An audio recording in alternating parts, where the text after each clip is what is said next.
Sometimes the weekends are just countdown to Eric Boehlert. That's all they are. Surviving till Eric. It's going to be my new documentary. Good morning, Eric Boehlert. Good morning. Good morning. Can I just say, Jennifer Rubin, I felt like presaged everything you always say. She said not many, certainly not those sophisticated, cynical media types, would have thought Biden could get $1.9 trillion ARP, $1.2 trillion infrastructure, bipartisan, and $1.75 green energy and human capital bill. So much for Biden being weak. Stunning year of legislation. And with this bill, Speaker Pelosi becomes the greatest speaker of the modern era, passing historic legislation, ACA, ARP, infrastructure, BBB, with tiny margins. Let's also remember she supplied the votes for TARP to save the U.S. economy and twice impeached a lawless president. Thank you. I am not taking crazy pills. Jennifer Rubin. I mean, you said it, right? This headline, good news, the supply chain crunch appears to have already peaked in the U.S. Evidence keeps piling up to suggest the U.S. is slowly but surely making progress in easing freight congestion and supply shortages. And you're like, another Biden crisis evaporates, right? Yeah, and the supply chain, and just real quick, it turns out 95% of federal employees are vaccinated and are going to meet the mandates. So there's another crisis. But the supply chain and the economy and the inflation stuff really is so annoying and frustrating. And it's having, I think, a real impact. It is a self-fulfilling prophecy because I think Biden absolutely is getting hit for his not handling the economy well and things like that. But, I did a piece on Friday, everything the press said about the economy was wrong.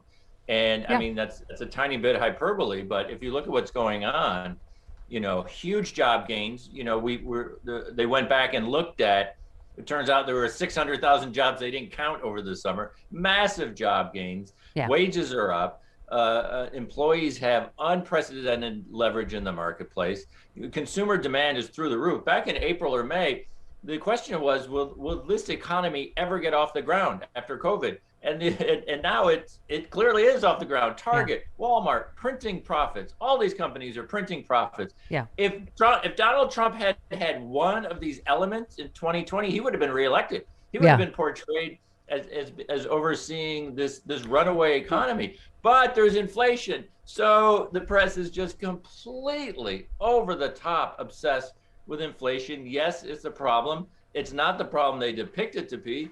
And even this morning, New York Times has a piece, inflation could hurt Democrats, next year. Yes. Inflation today is not going to affect elections 345 days from now. It's an absolutely absurd premise. Yeah. I mean, that goes to another Meet the Press moment when Chuck Todd's like, oh, I understand mandates. There's people are flying and the what did he say? We're not going to have enough TSA employees. And Pete Buttigieg is just like, no. Like you just said, no, 99% of whatever. We're not seeing any. I mean, it's just, you're right. It's this crisis coverage always. It is. I mean, and just real quick, I think that's a hangover from the Trump years, right? Yeah. So the Trump White House created drama on an hourly basis. There was no need to invent it. And then Biden comes in with this very pro-governance approach. We've talked about, there hasn't been one serious leak from the entire White House all year. So they need to create this drama. Right. But problem appears, Biden solves it, and then they just move on to the next. Like out here, Eric, I think it was like $100 a day to leave your stuff on the docks. Guess what? They figured out how to get stuff moving here, off the docks. Once they levy those fines, things happen. Yeah. But you said, you tweeted huge job gains, plummeting unemployment, wages up, profits up, consumer spending soaring, shelves stocked. That was the other crisis. Those shelves are going to be empty for Christmas. Oh, no, it's fine. And then you said media, but inflation. And then you said, there's not a single state in the U.S. where the average price of a gallon of gas is $4 or more, but average Americans are paying $5. Hysterical press is just making stuff up at this point, right? I mean, and the inflation, what is one of the things that's driving the inflation again is this red hot economy. The 2/3 of the U.S. economy is based on consumer spending. The consumer spending is amazing right now. And so, yes, you're going to have this inflation because there's so much money chasing so few products because there was.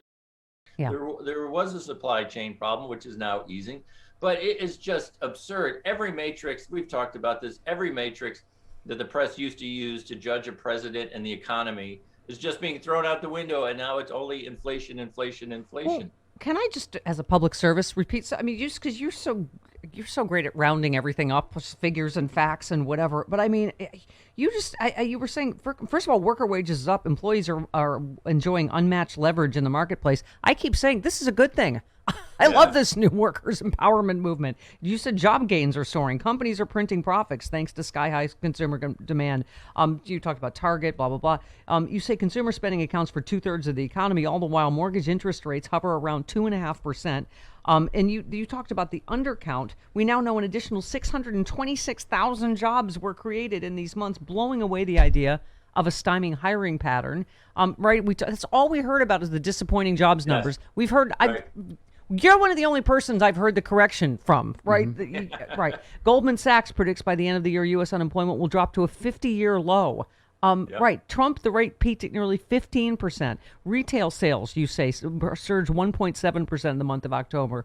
16% increase from last year. J.P. Morgan upgraded its growth expectations, raising the forecast for GDP to 5% in the fourth quarter. Biden's stimulus worked. Households are sitting on a collective $2.5 trillion in savings built up during according to the New York Times. You say it's a royal flush of economic good news, but as you say, all they focus on is inflation. Yes. Like that's the only part that matters, right? Yeah. And look, Dems in disarray. That's what they love. They just want to keep knocking Biden down. I don't know why. I guess it's to show they can be tough on a Democrat because they're not part of liberal media bias. I think they want Trump back certainly back in the game. They want to have a competitive race in 2024, if not Trump back in the White House. But this is what happens when the press gets married to a storyline. Well, this is why. Didn't you love that Nancy Pelosi? I swear to God, well, I'm sure she reads you, but where she said, "Let's not phrase a question that's a Republican talking point, right? Let's not just go from here's what Republicans are mad about. What do you think? Rather than right here's as you said, it's doomsday nonsense actively pushed by Republicans who are gleefully rooting against America's interests. Rick Scott told the Wall Street Journal, if inflation pushed up interest rates, that'll be a gold mine for us. And you just said today's press coverage suggests the economy's an albatross around Biden's political neck. In reality, it's booming. And it's just, I mean, it is amazing. You're like, they will find the one piece of bad news in this overwhelming economic good news, right? And again, and they're reading off the Republican playbook. And obviously the Republicans want to run on inflation. They want to pretend, gas is $9 a gallon when it's not. This is the narrative they want, and the press is just absolutely and happy to go along. And again, you were talking about these legislative accomplishments, both Pelosi and the White House. This is unprecedented, absolutely. If they get this Build Back Better through the Senate, which would be another minor miracle given the intrinsic hurdles they're facing. Yeah. And we've talked about this before. LBJ was considered a master of the Senate, a master of legislation. He had 65 senators. Yeah. Yeah. We don't even really with Manchin and Sinema. We don't really even have 50. We have 48. Right. Really. I mean, this is Houdini stuff that he's pulling off. And we're still getting articles about, well, he's kind of disengaged. Well, gee, we thought he knew how to play the game. Why can't he get this stuff passed? It is a minor miracle what he's done. And as I pointed out, it all started which every single Republican in this country, House and Senate, opposed. And that created the stimulus that saved so many jobs, saved so many rents, and it is now driving this runaway economy. It's meaning it all worked. It was all the right thing to do. Every Republican opposed it, and Biden's still kind of getting blamed for it. I mean, it's just amazing. It's Alice in Wonderland stuff. Yeah, and brings me to your piece this morning, which is, essential as you always are, but GOP violence is the most important political story in America. I mean, from the Rittenhouse verdict and the cheering of a vigilante killer, right up through, Paul Gosar, great, fine, no problem, killing one of your coworkers. You just said, and I love that, as you media critique, you at least do point out when somebody does something good. You're like, yes, more of this. Like you said, the New York Times, which is atypical, but did a piece recently, and read an important piece about the rising specter of violence within the mainstream Republican Party. And you just said they write, from congressional offices to community meeting rooms, threats of violence are becoming commonplace among a significant segment of the Republican Party. The most animated Republican voters increasingly see themselves as participants in a struggle, if not a kind of holy war, to preserve their idea of American culture and their place in society. And certainly the Rittenhouse verdict was, matched to gasoline. And the reaction to the Gosar thing. I mean, it really, and you're right, that is the story, is the mainstream Republican Party's place in it. Yeah, and so what was good about the New York Times piece, it wasn't this lazy both sides. It wasn't a kind of pretending this is a cultural movement. It wasn't Americans are angry. It was very specific that the mainstream Republican Party is clearly endorsing political violence. And look, America has had periods of political violence before. As I point out, late 60s, early 70s, there were lots of bombs went off and lots of craziness happened. But it wasn't sanctioned by the Democratic Party. There were no Democratic leaders who said this, who not even giving wink and nod, but obviously, much more. After the Rittenhouse, we had 3 Republicans who said, I want him to be my intern. I want that gunman in my office. So what's changed now, what's unprecedented now, what is so important for the press to wrap its head around is this is endorsed. It's all coming from Trump. He's always used the threat of overt political violence. It started at his rallies in 2016, and now it has spread to school boards. We have Proud Boys showing up at school boards with their bulletproof vests, to try to menace local officials. We have the Rittenhouse, we have the Gosar, where virtually the entire Republican Party sided with him. Well, one Republican got up in the House debate and criticized him. A couple voted to censor him. Nobody got up in the entire Republican Party and said we should not post videos where we depict ourselves killing each other. Yeah, so this isn't even, this isn't even winking a nod. This is overt stuff, and it's dangerous. And you quote an extremism expert that says hard to describe how chilling it is to see members of the GOP and open white supremacists come together to celebrate a vigilante killing 2 people and getting away with it. And speaking of what are Trump voters at diners thinking, you quote, polls say as many as 21 million Americans think the use of force is justified to restore Donald Trump to the presidency. That's what they're thinking, and that's is pretty effing chilling. I mean, we are at the crossroads. This is it. We are here, and it's 3 years until the next election. And I also quoted a very, a chilling quote from an expert saying, I don't see how the 2024 election is peaceful. And so this is the most important story. This is the most important story, and it needs to be concise.